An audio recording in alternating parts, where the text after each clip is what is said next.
Welcome student, Subhash in this school digital lecture, subject science, chapter first, crop production and management, part first. Crop. When plant of same kind are grown and cultivated at one place on a large scale, it is called a crop. Crop किसे कहते हैं? जो ऐसे plant जो same एक large place पे उगाए जाते हैं, कल्टीवेट किए जाते हैं, उसे हम बोलते हैं crop. Types of crop, mainly two types of crop होती है. The broad cropping pattern, two types के पैटर्न होते हैं. फर्स्ट है खरीफ क्रॉप्स एंड सेकेंड है रबी क्रॉप. खरीफ क्रॉप में का जो सीजन होता है रेनी सीजन में होती है ये, और इसका टाइम इंटरवल कब होता है? जून टू सितंबर. मतलब खरीफ क्रॉप को जून से लेकर सितंबर तक में उगाया जाता है. और कौन कौन सी क्रॉप आती है? जैसे पैडी, माइज, ग्राउंडनट, इन सभी को रेनी सीजन में उगाया जाता है, जिसे खरीफ क्रॉप बोलते हैं. नेक्स्ट है रबी क्रॉप का जो टाइम इंटरवल होता है अक्टूबर टू मार्च होता है, और इस टाइम जो वेदर क्लाइमेट कैसा होता है? विंटर सीजन का होता है. और इसमें कौन कौन सी क्रॉप्स आएगी? वीट, ग्राम, मस्टर्ड, इस टाइप की जो क्रॉप्स होती है वो रबी क्रॉप्स होती है, और इस टाइम इंटरवल में इन्हें उगाया जाता है. नेक्स्ट हम खरीफ क्रॉप के डिफाइन देखेंगे. The crop which are grown in rainy season are called kharif crop. जो रेनी सीजन में क्रॉप्स हम उगाते हैं उन्हें खरीफ क्रॉप बोलते हैं. जिसे फॉर एग्जांपल है पेडी, धान, माइज मतलब मक्का, एंड ग्राउंड नट्स, मूंगफली. नेक्स्ट है रबी क्रॉप की डिफाइन देखते हैं हम. The crops grown in the winter season are called rabi crop. ऐसी क्रॉप जो हम विंटर सीजन में उगाते हैं उन्हें हम रबी क्रॉप कहते हैं. फॉर एग्जांपल है वीट, ग्राम एंड मस्टर्ड. ये सभी हम कब उगाते हैं? विंटर सीजन में, जिसे हम बोलते हैं rabi crops. Next topic agriculture practices. Cultivation of crop involving several activities undertaken by farmer over a period of time. जो एग्रीकल्चर प्रैक्टिस है, जो भी हम क्रॉप कल्टीवेट कर रहे हैं, उगा रहे हैं, उनकी जो भी प्रोसेस रहती है, फार्मर जो यूज करते हैं, जिसमें से फर्स्ट बताया है प्रिपरेशन ऑफ सॉइल. सॉइल को फर्स्ट ऑफ ऑल कैसे प्रिपेयर करते हैं क्रॉप उगाने से पहले. सेकंड है सोइंग, बीज को कैसे डालते हैं, उसकी क्या मेथड्स रहती है. नेक्स्ट है adding manure and fertiliser. Manure और फर्टिलाइजर को ऐड करते हैं सॉइल में.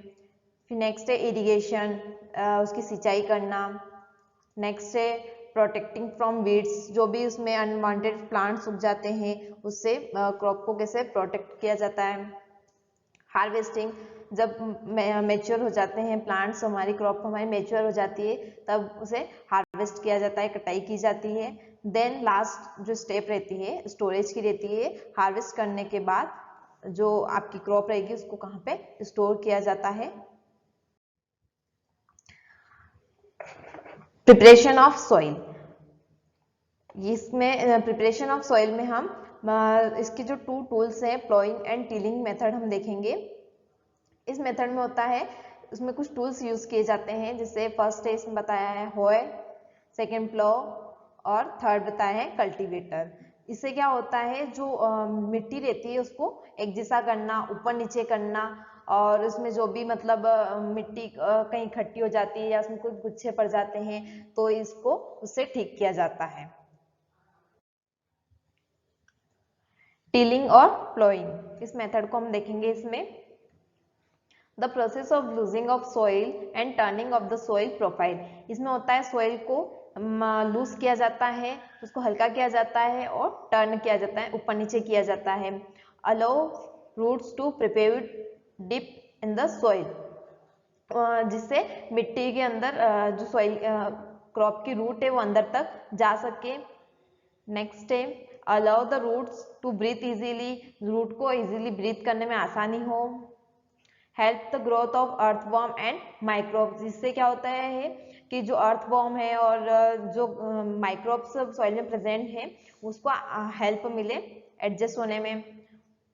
Bring the nutrients rich soil on the top, जो उसके अंदर हम न्यूट्रिएंट्स वगैरह डालते हैं तो सॉइल कैसी हो जाए, रिच सॉइल हो जाए, जिसमें सारे न्यूट्रिएंट्स अवेलेबल हो जाएं। क्रूम्स का मतलब होता है the big pieces of soil, जो सॉइल के अंदर बड़े बड़े गुच्छे हो जाते हैं उससे बोलते हैं हम क्रूम्स। उसके बाद उसमें लेवलर किया जाता है, जो ऊपर नीचे मिट्टी हो जाती है उसको वापस से एक जैसा किया जाता है, इकट्ठा किया जाता है।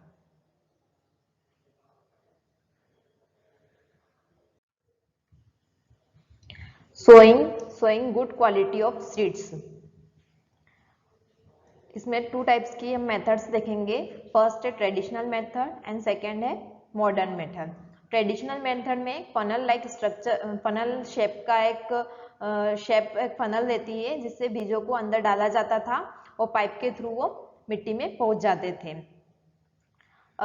मॉडर्न मेथड में सीड ड्रिल मशीन रहती है जिसमें बीजों को डाला जाता है, और इसमें डालने से क्या होता है, इसके जो प्रॉपर डिस्टेंस में अच्छे से बीज फैल जाते हैं और डीप में चले जाते हैं, मिट्टी की डीप में चले जाते हैं, जिससे उनको प्रॉपर सनलाइट, सफिशिएंट न्यूट्रिशन वगैरह मिल जाता है और बर्ड वगैरह जो भी इंसेक्ट जो है उसको डिफेक्ट नहीं कर पाते हैं।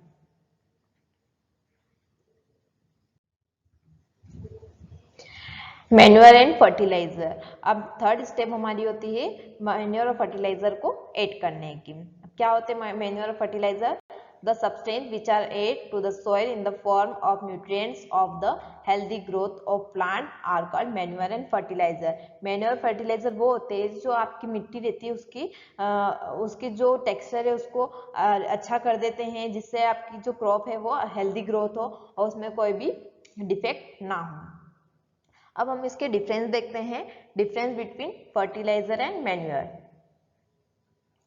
फर्टिलाइजर क्या होते हैं? फर्टिलाइजर इनऑर्गेनिक सॉल्ट होते हैं और मैन्योर डीकम्पोज ऑर्गेनिक सब्सटेंस रहते हैं। प्रिपेयर इन फैक्ट्री, जो फर्टिलाइजर रहते हैं वो फैक्ट्री में प्रिपेयर किए जाते हैं, इसमें बहुत सारे केमिकल यूज होते हैं, और मैन्योर फील्ड में प्रिपेयर किए जाते हैं और ये नेचुरल प्रोडक्ट से ही बनते हैं, जो प्लांट और एनिमल का वेस्टेज रहता है जिससे मैन्योर बनाया जाता है। Does not provide humus to the soil. Fertiliser जो है वो सॉइल में ह्यूमस प्रोवाइड नहीं करते हैं, नमी नहीं पहुंचाते हैं, और जो मैन्योर रहते हैं वो लॉट्स ऑफ ह्यूमस प्रोवाइड कराते हैं। Very rich in plant nutrients like nitrogen, phosphorus and potassium. Fertiliser जो रहते हैं वो प्लांट में जो प्रॉपर न्यूट्रिएंट्स रहते हैं जैसे नाइट्रोजन, फॉस्फोरस की गुणवत्ता को बढ़ा देते हैं, और मैन्योर रहते हैं less rich in plant nutrients, ये इसमें बहुत कम मात्रा में न्यूट्रिएंट्स मौजूद रहते हैं। अब हम एडवांटेज ऑफ मैन्योर। एडवांटेज क्या क्या होते हैं मैन्योर के? फर्स्ट है इसमें the organic manure is better than fertiliser. जो ऑर्गेनिक मैन्योर रहता है वो फर्टिलाइजर से काफी ज्यादा बेटर रहता है। It enhance the water holding capacity to the soil. ये जो वाटर होल्डिंग कैपेसिटी रहती है सॉइल की वो बढ़ा देता है, जिससे सॉइल में वाटर होल्डिंग कैपेसिटी ज्यादा हो जाती है। It increase the numbers of friendly microbes. जो सॉइल में हम माइक्रोब डालते हैं वो ज्यादा से ज्यादा बढ़ जाते हैं, इंक्रीज होने लग जाते हैं मैन्योर डालने से। It improve the texture of soil. Soil का टेक्सचर भी इम्प्रूव हो जाता है। Thank you.